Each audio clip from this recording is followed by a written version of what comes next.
ሰላም እንኳን ደህና መጣችሁ። እስቲ ዛሬ ስለ አንድ ሁላችንም ልንገጥመው ስለምንችል ነገር እናውራ። በማንኛውም ግንኙነት ውስጥ በጓደኝነት ይሆን በቤተሰብ የሆነ ስውር የቁጥጥር ገመድ እንዳለ ተሰምቷችሁ ያውቃል? በቃ የሆነ ሰው ሕይወታችሁን የሚዘወረው የሚመስል ስሜት ማለት ነው።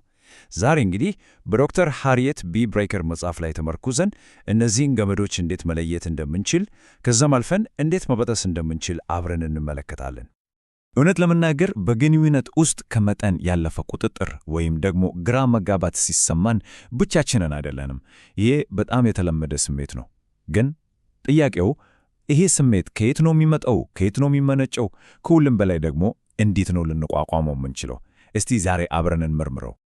እሺ፣ የዛሬው ትንታኔያችን በአራት ቁልፍ ክፍሎች የተዋቀረ ነው። በመጀመሪያ የማይታዩ ገመዶች እንላለን።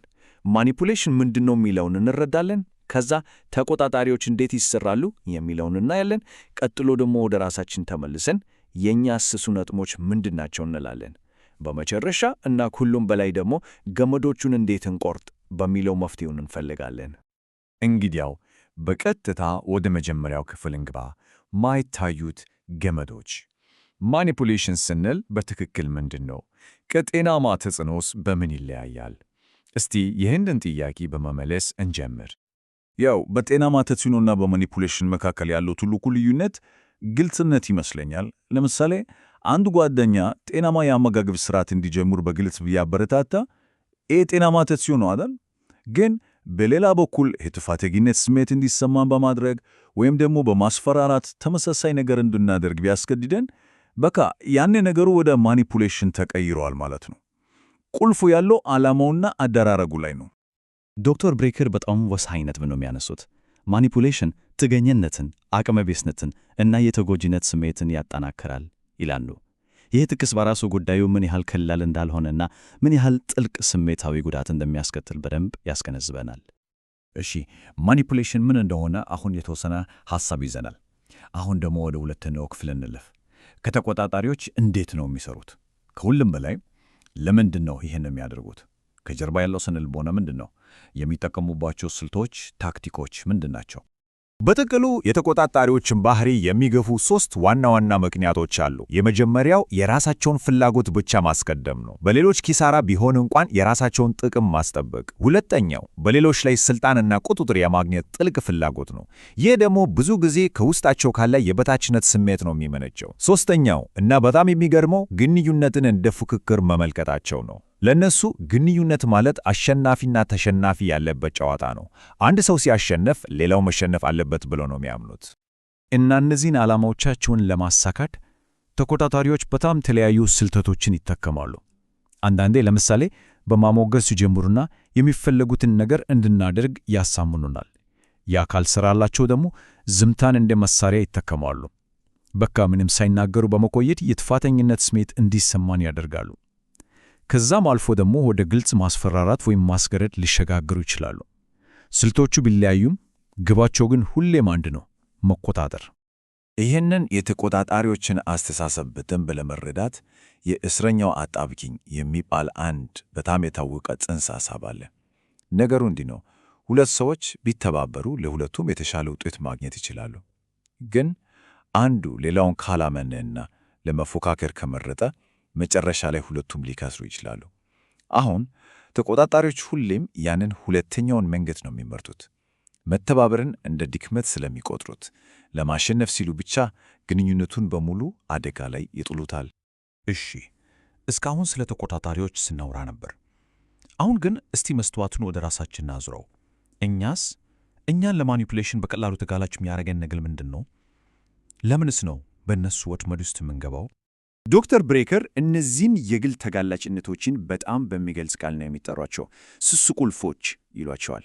ልክ የሪሞት ኮንትሮል ቁልፎች እንደሚሰሩት ተቆጣጣሪዎች እነዚህን ስሜታዊ ነጥቦቻችንን ያውቋቸዋል፣ ከዛም ይነቋቸዋል። በዚህም ሊቆጣጠሩን ይሞክራሉ። ታዲያ እነዚህ ስሱ ቁልፎች ምንድን ናቸው? በዶክተር ብሬከር ጥናት መሠረት አብዛኞቻችንን ተጋላጭ የሚያደርጉ 7 ዋና ዋና የባህሪ ዝንባሌዎች አሉ። እስቲ አሁን አንድ በአንድ እንያቸው። እሺ፣ የመጀመሪያው ሌሎችን የማስደሰት በሽታ ነው። ይህ ማለት አይሆንም ማለት ሲከብደን ሳናውቀው ለቁጥጥር በር እንከፍታለን። ሁለተኛው የሌሎችን ይሁንታ የማግኘት ሱስ ነው። የራሳችንን ዋጋ በሌሎች አስተያየት ስለካ በቀላሉ እንታለላለን። ሦስተኛው ስሜትን መፍራት ነው።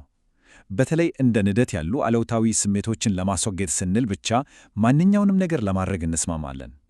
ሌሎቹ ደግሞ ራስን ለመግለጽ መቸገር እና ማንነትን ማጣት ናቸው። ስድስተኛው በራስ መተማመን ማነስ ሲሆን የመጨረሻው ደግሞ የውጭ ቁጥጥር ማዕከል ነው። ይህ ማለት በሕይወታችን ለሚሆነው ነገር ኃላፊነቱን ለሌሎች ሰዎች ወይም ለሁኔታዎች መስጠት ማለት ነው። እሺ እንግዲህ ችግሩን ተረድተናል፣ ተጋላጭነታችንንም ለይተን አውቀናል። አሁን ደግሞ ከሁሉም በላይ ወሳኙ ክፍል ላይ ደርሰናል። መፍትሄው ምንድን ነው? እነዚህን የቁጥጥር ገመዶች እንዴት ነው የምንበጥሰው? ነፃነታችንንስ እንዴት ነው የምናስመልሰው? መፍትሄው በአንድ ቁልፍ ቃል ውስጥ ይገኛል። እሱም ተቃውሞ ነው።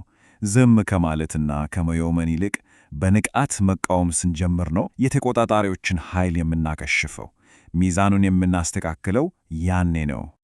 እንግዲህ ማኒፑሌሽንን ለመቋቋም የሚረዱ 4 በጣም ተግባራዊ የሆኑ እርምጃዎች አሉ። የመጀመሪያው ጊዜ መውሰድ ነው።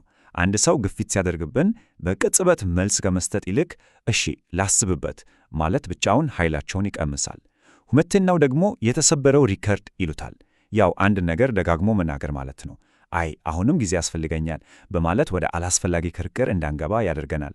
ሦስተኛው ድርጊቱን በቀጥታ መሰየም ነው።